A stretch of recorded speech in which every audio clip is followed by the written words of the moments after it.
I have a correction to make. Earlier tonight, I described California Congressman Mike Levin as a Republican. He is a Democrat. That was an editing error. That was totally on me. I'm very sorry about that.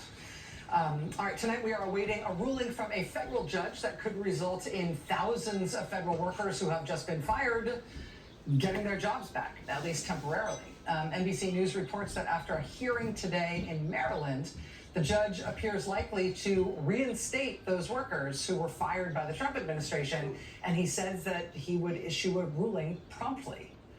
Well, if the judge rules in that direction, this would be just the latest in a nearly unbroken losing streak in court when it comes to the many attempts by Donald Trump and his top campaign donor, Elon Musk, to fire huge swaths of federal workers indiscriminately.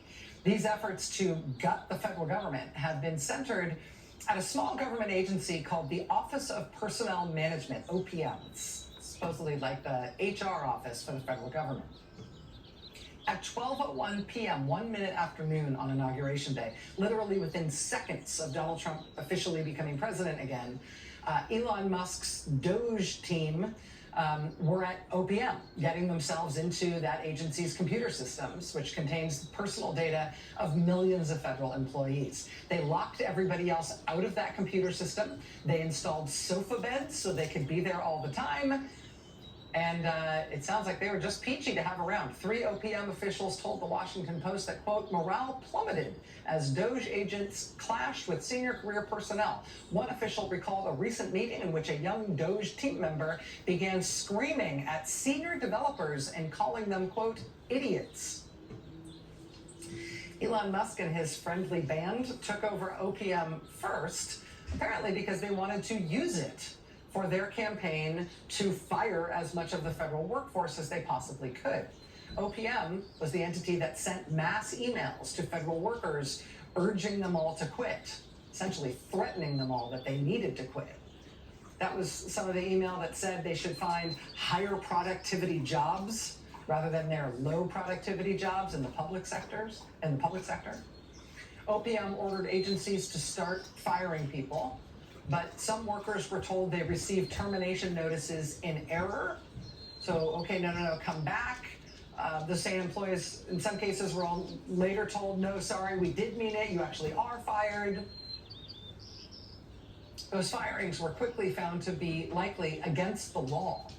This was the actual quote from the federal judge looking at that case, quote, OPM does not have any authority whatsoever under any statute in the history of the universe to fire employees at other government agencies.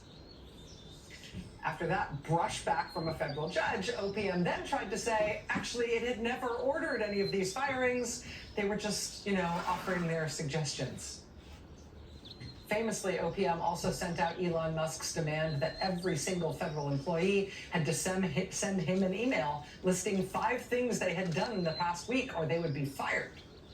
After a couple days of confusion and panic, OPM then said, oh, of course, we meant for that email to be voluntary. And then they said, actually, no, it's not voluntary. Justifying your job to Elon Musk is mandatory. Yeah, so luckily, there's real steady leadership and communication at the Office of Personnel Management, right?